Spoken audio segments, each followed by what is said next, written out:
நண்பர்களே, தூத்துக்குடியில லோடு ஏத்திக்கிட்டு வழி போன போக்கிலே மனம் போக வேணும்னு ஜாலியா பாட்டு பாடிட்டு அப்படியே போனங்க. திடீர்னு பார்த்தா டமால்னு சத்தம். என்னடான்னு இறங்கி பார்த்தா லெப்ட் சைடு சென்டர் ஹவுசிங்ல உள் டயர் வெடிச்சு போச்சுங்க.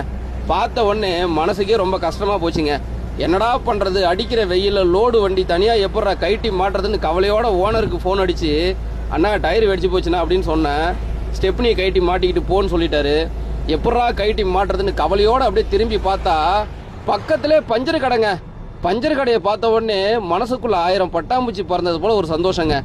திக்கத்தவனுக்கு தெய்வம் தொணன்னு சொல்லுவாங்களா, அது போல எங்களை போல டிரைவர்களுக்கு லோடு வண்டியில டயர் வெடிச்சிட்டாலோ இல்ல பஞ்சர் ஆயிட்டாலோ பக்கத்துல பஞ்சர் கடையை பார்த்தா அப்படி ஒரு சந்தோஷங்க. அப்புறம் பஞ்சர் கடைக்காரனை கூப்பிட்டு வந்து ஜாக்கி வச்சு வீலை கைட்டி ஒரு வழியா ஸ்டெப்னி எல்லாம் கைட்டி மாட்டிட்டு கையெல்லாம் தொடச்சிக்கிட்டு வந்தங்க. அப்படியே பாத்தீங்கன்னா இதுதாங்க வெடிச்ச டயரு. அப்படியே மாட்டிக்கிட்டு ஒரு வழியா டயர் கைட்டு மாட்டியாச்சு. கிளம்ப போறோம். பாய், டாடா.